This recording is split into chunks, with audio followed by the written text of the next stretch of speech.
This is the return of the Republic. And this is the War Room with Owen Schroyer and Roger Stone. This is the War Room, and we have stacks of news here. I've got stacks of news on deep state developments, lawsuit developments, Clinton email developments, and all of that. We've got job news, economy news. That's all good news. The NFL ratings are down. You've got perhaps the biggest data breach in the history of the NSA on our hands. I've got a stack of laughing at liberal news. But first, considering all of the confusion and all of the questions we have right now on the cyclone bomb and the weather hitting New England right now, I think we should go to the expert, Al Gore. What is going on? Scientists reported with unprecedented alarm that the North Polar ice cap is, in their words, falling off a cliff. One study estimated that it could be completely gone during summer in less than 22 years. Oh. Another new study to be presented by U.S. Navy researchers later this week warns it could happen in as little as 7 years.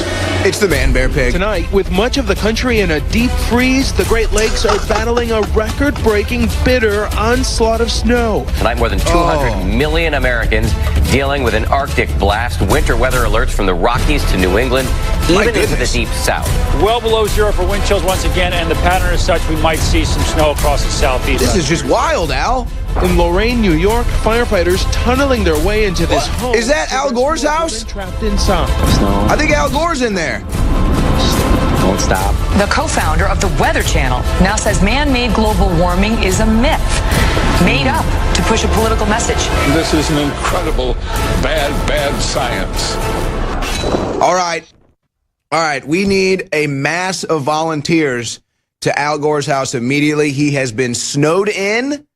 The doors are shut. Their doors are shut. He's been snowed in. We're going to get you, Al. What's this? Yeah. Al Gore is snowed in, folks. He's snowed in, and he's blaming global warming. We're going to get you out of there, Al. He's starting to lose his mind. Okay, we're going to get to the real news on the other side of this break. We've got a couple polls right now at the War Room Show on Twitter. Follow us on Twitter at War Room Show. Now, I want to cover the poll that we put out yesterday first. Go to the one from yesterday first, guys, because with all of the Bannon confusion and intrigue and everything that's going on, what I'm noticing, though, from at least our audience here is people aren't really kind of buying into the Bannon drama. And if this was an attempt to split Trump's base or fracture Trump's base, it's not working. Guys, let's make this full screen so that I can read it real quick. Because the reason I want to cover this is because, okay, so the poll was what caused the Trump-Bannon feud, and Bannon in it for himself, Bannon quotes were fabricated, Bannon and Trump are trolling, or Bannon political influence failing, and the winner was Steve Bannon and Trump are trolling. That got 6,000 votes. So most of the people in that poll aren't even buying it at all. They think that there's some other ripple to this to be known in the future. So that was yesterday's poll. Now today's poll, what is today's most exciting story? Steve Bannon drama, Department of Justice reopening the Clinton email investigation, Paul Manafort sues Robert Mueller over the Russian probe entrapment, or the Dow Jones crossing 25,000 for the first time ever, hitting another record. And as of right now, just over 1,000 votes. The Department of Justice reopening the Clinton investigation is the most exciting news story to our audience. So what that tells me, whatever is behind all the Bannon drama, whatever is the true story behind all that, and I'm sure we're going to talk about that here today, Trump's base is not affected by this. The Liberty Movement is not affected by this. The Make America Great Again movement is not being affected by this. Yes, we're intrigued. Yes, we're trying to figure out what went down here. But the base is not fractured. And even though some feathers may have been ruffled here, it's not going to fracture Trump's base, and it's not going to stop our political movement from happening in 2018. This is The War Room. We'll be right back with stacks of news on the other side. Here we are. It's already Thursday, January 4th, 2018. This is The War Room. I'm your host, Owen Schroyer, and we have stacks and stacks and stacks of news. It does appear justice is inching closer to Hillary Clinton. All kinds of different angles and aspects of that we're going to cover today. Eventually, we're going to do a segment of laughing at liberals because I have a stack of news that we can use for laughing at liberals here. And you've got extreme weather hitting the United States right now. In fact, we might as well just get that out of the way right now at the top. By the way, though, if you go to @WarRoomShow on Twitter, we have a poll out. I ask you to follow us on Twitter @WarRoomShow, and that's where you can vote on our daily polls. We'll be launching these polls right before we go on air and then concluding them, well, when we finish, but also at the end of the poll, which will be the next day. What is today's most exciting news story? Steve Bannon drama, Department of Justice reopened Clinton email investigation, Paul Manafort sues Robert Mueller over the entrapment with the fake Russian probe, or the Dow Jones hits a record crossing 25,000 for the first time. So those are the options for today. We ask that you vote, and that's how you can kind of have a say in where our coverage goes. But just to get this out of the way, we were trolling Al Gore in the first segment. I'm never going to stop trolling Al Gore because, well, he's a complete moron and somehow was the vice president of America. But you've got the cyclone bomb, they're calling it, this winter storm that's hitting the Northeast right now. It's bringing record colds to many areas, record snowfall to many areas. National Weather Service is warning you could get up to 18 inches of snow in Boston. In other, well, sort of weather-related events, I guess just events like an earthquake, a volcano, Mount St. Helens, an active volcano, had 4 times as many earthquakes than usual last month. So is that a sign of things to come at Mount St. Helens? And then you also had a 4.4 earthquake hit the Hayward fault line in San Francisco yesterday. So we'll continue to maintain that. And that just gets that out of the way. But we had a caller call in yesterday asking, it's kind of strange. I mean, is all of this snow a real story? Is it really that big of a thing? Or has this become a story because the global warming narrative is such a failure? Is it crazy to us that there's about to be 18 inches of snow and a cyclone bomb winter storm about to hit the New England coast? Is that crazy to us because we were told global warming is real, because we were told the planet keeps heating up, because we were told we would never see anything like this again, because we were told the polar ice caps would melt? Or is this just weather? Is this just weather? This is normal. That part of America was always getting big snow. I mean, look at history. I mean, maybe certain patriots traveled across certain bodies of water that were iced over. I don't know. Maybe it happened sometime. So maybe that's normal. So maybe it's not really a story. But the real story is that global warming is a total hoax. That's the real story. That's why they twist the narrative and now say climate change, which is what we were saying when they were saying global warming. So Al Gore is currently snowed in to his multi-million-dollar den, and he's blaming Man Bear Pig, so people are on their way to rescue him. Okay. Now let's hit this positive news, because Trump, the Russian agent, is going to crash the economy, they said. It's not working. The Dow Jones Industrials cross 25,000 for the first time. So first you have all of these records set in the stock market. Okay, those have been noted. We just hit another record. It crosses 25,000. In the calendar year of 2017, you hit more records for the stock market than any other prior calendar year. So a record of records. Now, the rate of growth in the stock market right there is also a record. There have never been this, basically, there's never been a short time span ever before where the Dow or these other industrials have gone up at such a high rate. So you have a record number of records, you have the rate that the stock market is going up at a record, and then you just have record closing numbers, seemingly almost every time it closes. So, and it was Hillary Clinton herself that said, We cannot have Trump in charge of the economy. He would surely destroy it. All the fake news echoed that Democrat talking point. But should we really be that shocked that this is what's happening when President Trump gets 1 year in office? Should we really be shocked that Barack Obama, a community organizer, a nothing, a nitwit, a fraud, a fop, President Hussein Hezbollah, should we really be that surprised that President Hussein Hezbollah didn't get 0.25% GDP growth, a community organizer, a fake liberal from Chicago? Should we really be surprised that he could never do anything good for the economy? And then when a businessman, a successful businessman, a self-made billionaire, should we really be that surprised when he gets in office and actually gets the economy going again? Should we really be that surprised that a failure, President Hezbollah, failed the economy, and that a success, a winner, President Trump, gets the economy going again? Should we really be that surprised? Well, I guess he knows what he's doing. Barack Obama thought it was a magic wand. Trump realized, no, it's about legislation, cutting these regulations, cutting all this red tape, cutting all the acts against our energy sector. That's what it is, cutting taxes. Trump gets it. U.S. private sector adds 250,000 jobs in December versus the 190,000 estimated. I think there's only been like 2 months, and I'm going off the top of my head here. I think there's only been 2 months where the private sector jobs added did not reach the estimate.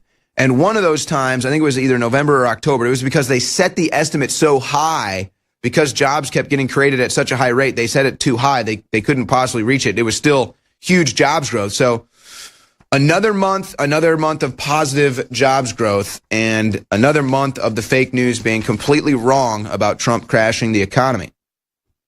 Job cut announcements in 2017 see lowest levels since 1990, coming from a latest report. Yeah, I mean, I could go on and on with these all day. Think about all the records. You've got unemployment down.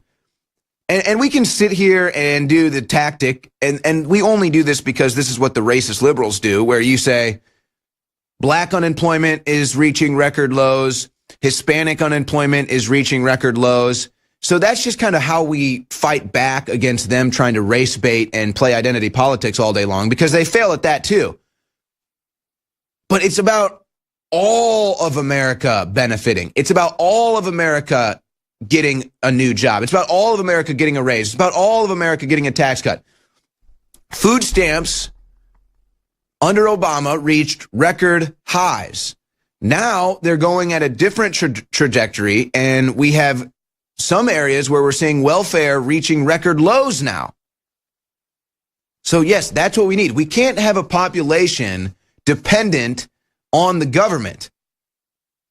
This is supposed to be an independent nation. People came here to be independent from any authority, independent from some government telling them how to run their lives. That's the point of America. Get it? I think people are starting to get it now. And what's going to happen when they start seeing their paychecks with a little more money in them because they're not getting taxed as much? People are going to start to look at Trump a little bit differently. And they might still hold on to some of that hatred that they've been harboring. But when they get to the poll and they think, man, I really liked making more money this year, Trump is going to win in a landslide in 2020, folks. It's not even going to be close. Well, you take a knee and then you take a nosedive in the ratings. NFL TV viewership takes heavy hit again in 2018, and this is a larger hit than they've taken in any of the previous years where they were taking marginal hits. Now they take a very large hit to their ratings, and that's the bread and butter. That's why teams were moving to Los Angeles. It's all about TV ratings. If the TV ratings are going down, that's going to be a major issue. That's what you get for taking a knee during the national anthem.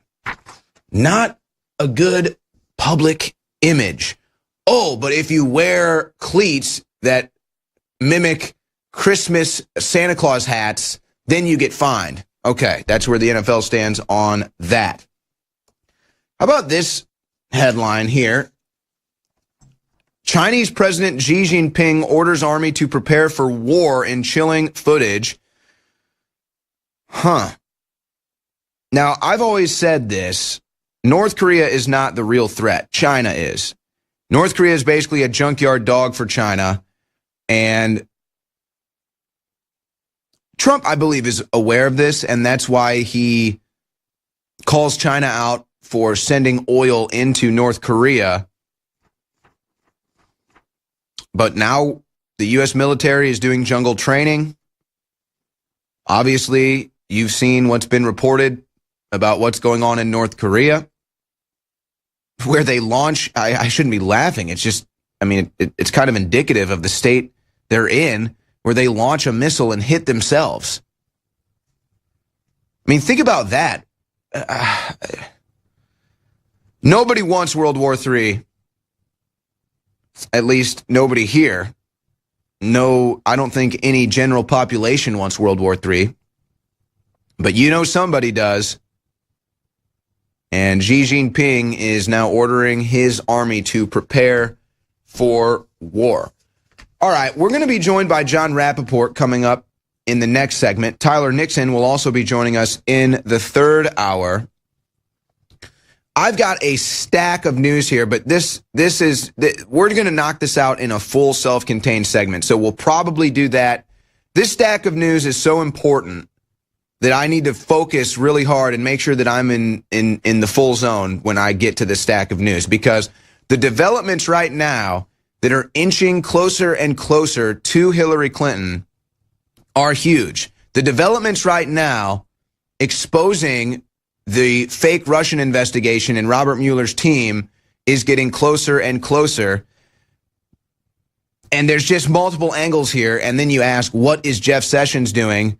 Well, he's trying to put out a joint still. He's trying to figure out what to do about marijuana, a minor issue, at least in my opinion.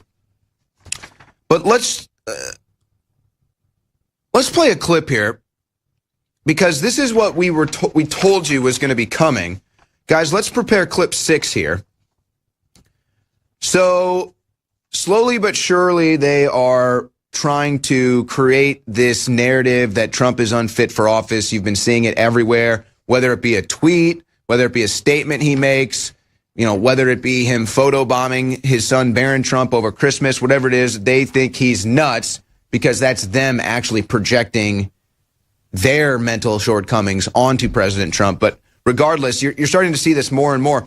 And so now they're even bringing this up to Sarah Huckabee Sanders during the press briefings. Here is an NBC reporter asking the press secretary Sanders if President Trump is mentally ill. A couple questions. I'll try to make these simple. First, did the president... You don't think I can handle the hard ones? Did the president's son, Donald Trump Jr., commit treason? I think that is a ridiculous accusation, and one that I'm pretty sure we've addressed many times from here before. John Decker? If I can ask you after the tweet about nuclear... Just pause it real quick. Pause it here, because this whole thing, it's like we miss like the most blatant double standard because it's so big. It's like you don't even point it out. But how is it that we're sitting here and we've got people talking about Donald Trump Jr., committing treason? Let me just point out a couple basic facts about this. One, Donald Trump has never served public office. Donald Trump Jr. was never elected to any office. He's never ran for any office. He's never ran any, political campaign to try to get elected. He's never been in any public sector, state-run job. So how is it we're all, well, not you, but all these people are saying, treason, Trump Jr., treason. Look at what the people that actually worked in our government were doing. I mean, it's so crazy. You just ignore it. It's so crazy. It's like, oh, Don Jr., treason. And you're just like, right, okay. you do realize what Barack Obama was doing with Operation Fast and Furious, covering up for Hezbollah, sending cash over to Iran. Nothing treasonous there, though. What about Hillary Clinton? You know, he came, he saw, he died. Uranium One deal. List goes on and on. No treason there, though. But Don Jr. has a meeting with a lawyer while he's not even serving any public office. That's treason, though.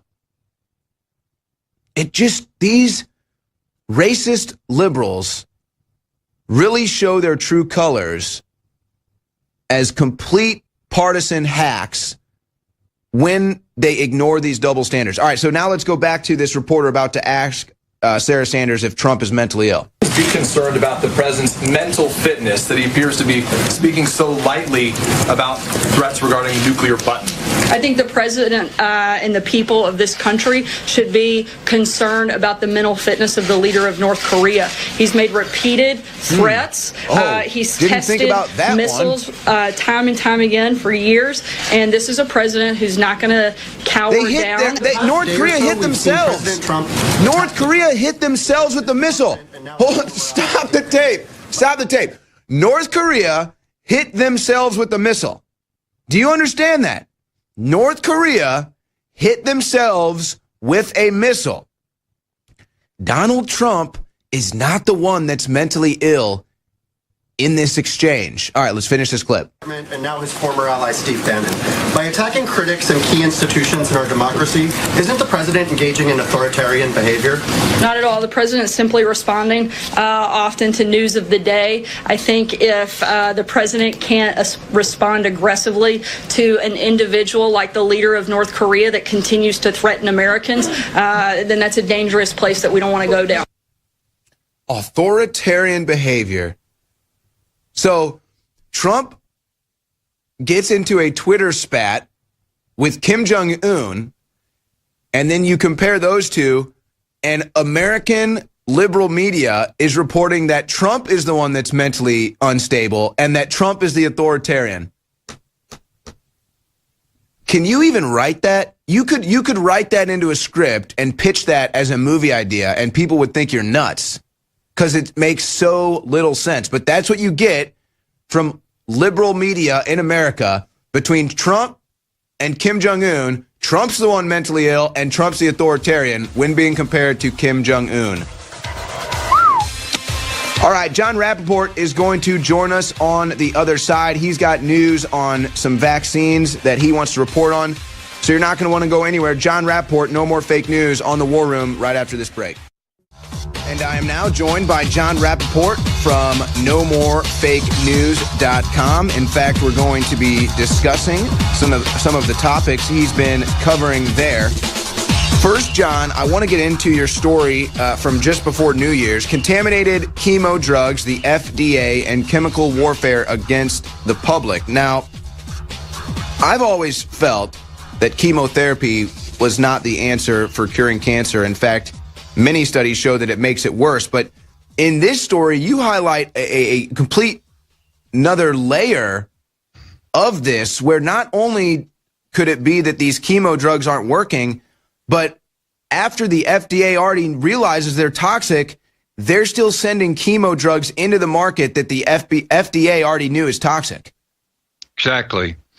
The company's called Fresenius. It's a big pharma company, healthcare in Europe.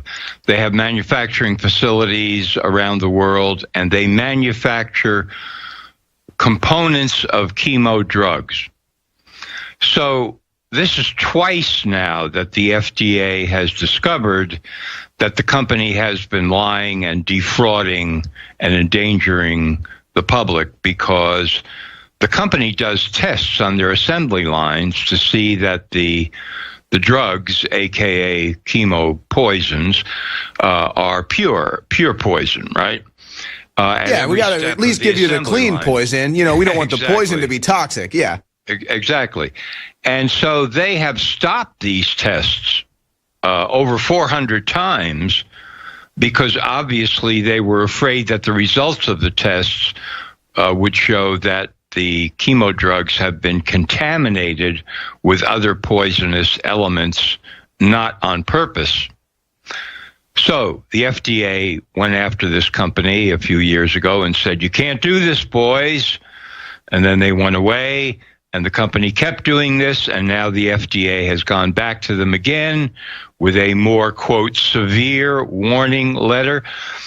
But none of this has stopped Fresenius from shipping their chemo components to other manufacturers who make chemo drugs. And these chemo drugs, which could very well be contaminated, are still coming into the U.S., still coming into other countries, and nothing is being done to stop it.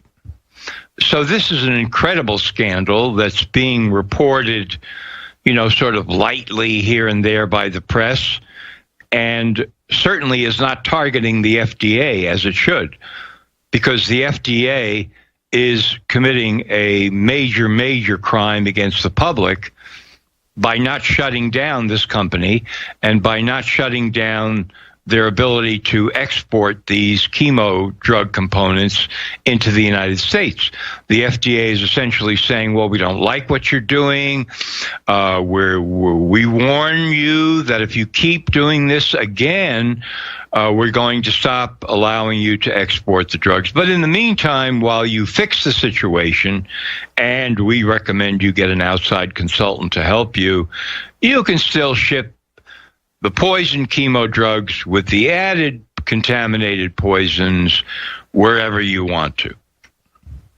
And this isn't the first time that the FDA has been found to do something like this. You've had actually many stories where a drug will be found contaminated and it still gets put out for sale. It still makes the shelves and nothing is done about it. I don't see how there's not an open investigation into the FDA and the influence peddled over the FDA by the likes of Monsanto, as you mentioned, this Fresenius company, and any other big pharma company that wages their financial power over the FDA. I mean, this is unacceptable. The American people should be up in arms about this. Absolutely. In the same article that you just highlighted that I wrote, I gave some quotes from an interview that a reporter named Martha Rosenberg did with an employee of the FDA several years ago. His name was Ronald Kavanaugh, okay? And his job was actually to review new drug applications that pharmaceutical companies make to the FDA. And he said basically that when he decided that he wanted to be honest about his evaluations of these drugs and say no to dangerous drugs or drugs that were ineffective, he was threatened and his family was threatened. He thought that he could be possibly sent to prison or worse if he kept standing up to his bosses at the FDA. So what we're looking at there is a complete mafia operation, a rogue FDA agency that's been out of control for decades and decades and decades. In fact, when I ran for a seat in the U.S. Congress in 1994, one of the major items on my platform was the FDA is a rogue criminal agency. The whole thing needs to be disbanded and start all over again. Get rid of all the people. And that was 94. Imagine what it's ballooned into now. Exactly. It's if it was out of control then, it's completely out of control now. And we're talking about the phrase the press likes to use is holdovers from one administration to another. But this doesn't tell the story. These bureaucrats at the FDA who have private deals and are colluding with pharmaceutical companies, they are permanent. They stay there. They don't go anywhere. From administration to administration, it's their career forever. And so it's a mafia operation. It really always has been. And you're absolutely right. I mean, people should be out in the streets. This whole operation needs to be completely curtailed, disbanded, thrown out. Criminal prosecutions have to result. People go to prison for very long terms. And then maybe you can start over with something that's really sensible.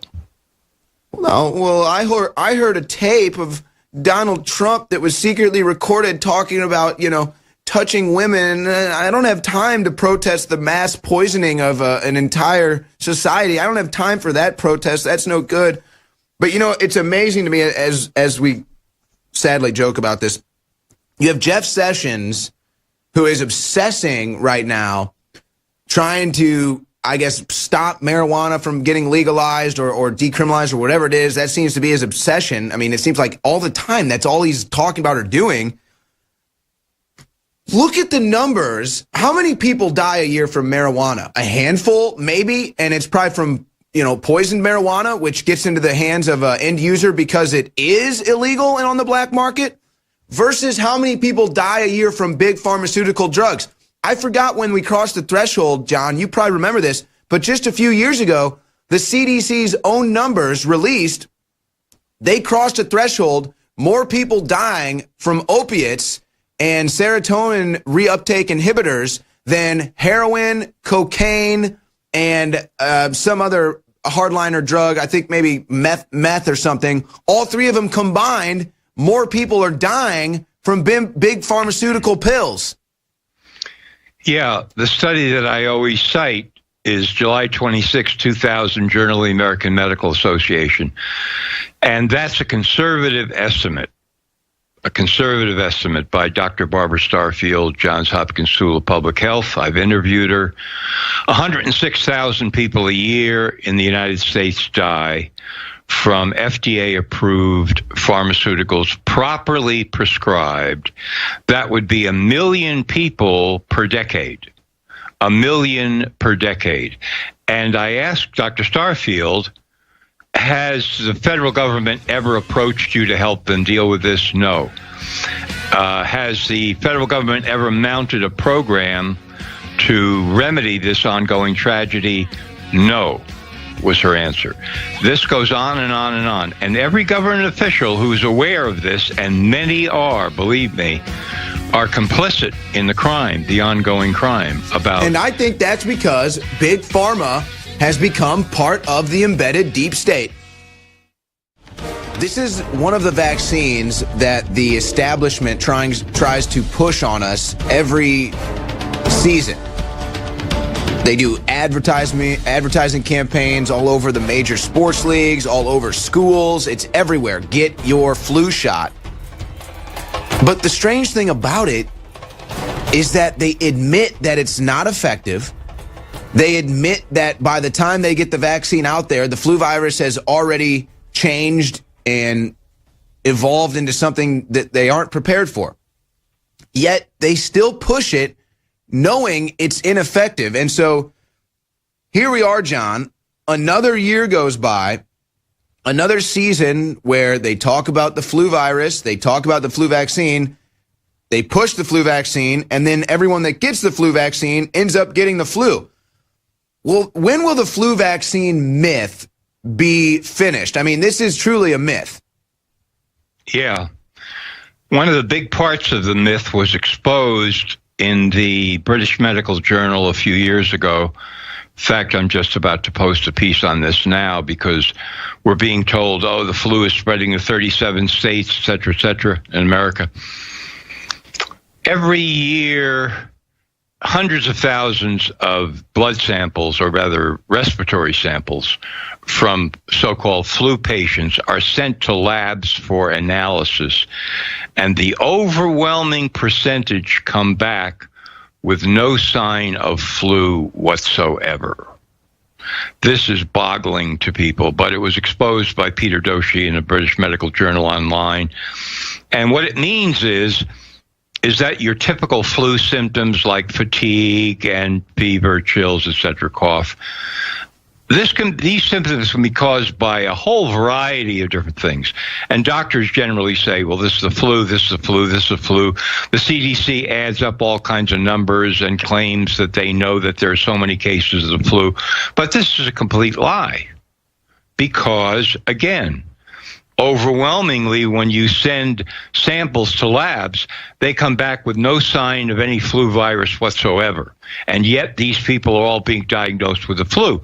So if you think that the flu vaccine can actually work, even if you believe, in the vaccine and you believe in vaccine theory, it can't possibly work in the overwhelming number of cases because the people don't have the flu to begin with. So unless pigs can fly, this is not going to work. But yet, as you say, every year there's this massive push. And there are people who say, well, I don't want to get the flu vaccine. Okay, well, you can't work here then. It's completely insane. And again, people should just simply rise up and say, you don't know what you're talking about. You're an idiot. You believe the talking heads on mainstream news. This is not the actual flu situation. The vaccine could not possibly work. But what is this weird Stockholm syndrome where I feel like in the past, they kind of used a fear technique to get you to get the flu vaccine. You highlighted in the great virus hoax in modern medicine story, how they've used this before, fear campaigns, like they did with the swine flu in 2009. They did with the SARS outbreak in 2003. So it used to be like a fear campaign that they would try to run to sell these things. But now they've retreated. And I guess because they've already embedded the fear into the culture, now there's this weird angle that they come out before the vaccine and they tell you it's not effective. We have the studies. It's not effective. In fact, the flu vaccine basically that we made was for last year's flu. So this year's flu, it's completely ineffective. So it's like they've admitted, it's like, yeah, it doesn't work. We're basically giving you a poison. But we've already instilled this fear from these fear campaigns in the past. So just go ahead and get your flu vaccine anyway. Yeah, it's completely insane. So they're banking on the fact that people now are so dumb that they can't see a contradiction when it's shoved right in front of their faces. Yeah, it's ineffective, it doesn't work, but you have to take it, it's very important. And they're testing that theory out, Can we bamboozle? Yeah, it's working for a lot of people. Can we bamboozle the people once again by admitting that there's nothing to this story and then just shoving it down their throats anyway? But I have to tell you that people are waking up all over the world at the same time to the dangers of vaccines and the fact that natural health and building up your immune system is really the way to health. And no matter what governments do to try to cut off people's access to natural health and all that means, they have been failing gargantuanly. And you can see, even analyzing the economic figures in terms of what people spend on natural health, that this is growing by leaps and bounds because people just don't believe what they're being told anymore by governments and public health agencies. Well, I'm trying to figure this out, where we go from here. I haven't seen this story yet, John. Maybe you can enlighten me on this. Has anyone released a study or a survey of the actual numbers of flu vaccine sales? Are they going up? Are they going down? Are they remaining neutral? We know that most of the people that make and manufacture these vaccines already have a deal and a contract where they're going to make X number of vaccines anyway and get paid. That's how Big Pharma works. That's how they get their money. But what about the actual sales? What about the people pushing them? What about the actual consumer? Are numbers up? Are they down? Have you seen any reports indicating that? I've seen no studies, because you're putting your finger on something very important here. No studies that are detailing the number of people basically who are taking the vaccine, because that's what you want to know. Is that number going up or is it going down? And because I see no significant stories about that, I have to assume that it's not going up, that it's probably going down, and they would not like people to understand that, because that would indicate, okay, loss of faith. I mean, people have to understand, the CDC, the Centers for Disease Control, they hold conferences where they discuss how are we going to push these vaccines? What are we going to do? These are marketing and PR conferences. And they talk about, okay, we have to instill fear. We have to exaggerate the fear. This is on the record. I mean, I'm not just making this up. We have to exaggerate the fear. We have to talk about death, potential death. And let's keep in mind when you talk about big pharmaceutical companies, they send a lot of advertising dollars through these mainstream television networks. So you've got another situation where they know, hey, we're funding you and we need you to kick us back a little fear campaign. Give a little fear mongering on the air. That'll give us a little kickback. You bet. Robert F. Kennedy Jr. made a tremendous quote he had a discussion with Roger Ailes, who was the head of Fox News at the time. And Kennedy said, why is it that I can't get on the air to discuss my book, which is about toxic mercury in vaccines? I mean, I can't even talk about it. I can't mention it. Nobody will have me on. And Ailes said, listen, 70% of our advertising comes, as far as the news goes, from pharmaceuticals. And if anybody on my news channel had a person like you on, and these were friends, these two guys were friends, I would fire them the next day because that's where our money comes from. So the pharmaceutical companies basically control mainstream news. And if you don't think so, just watch a little television and see how many drug ads are now spread out across the spectrum. They're everywhere. And all you got to do is listen to the silence about these breaking stories about how they admit the flu vaccine is unsafe.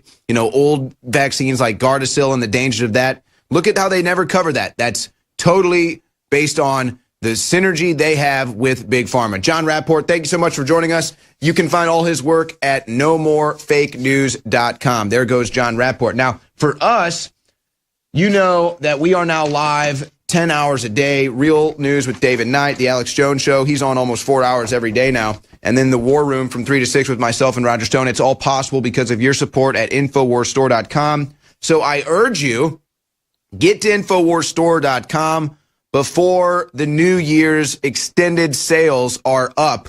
That includes half off. That's 50% off some of our top sellers like Super Male Vitality, Brain Force Plus, Survival Shield X2, Vitamin Mineral Fusion. How about Super Blue Toothpaste? That is one of the most popular products. That's half off right now. Vitamin B12 Secret 12, 50% off. And free shipping store-wide. Free shipping and 50% off all InfoWars Life Select Storable Food products. You're hearing the stories about earthquakes and volcanoes. Might be a good time with free shipping and 50% off InfoWars Life Select Storable Food to go to InfoWarsStore.com and take advantage of that special. We will be right back with more of The War Room.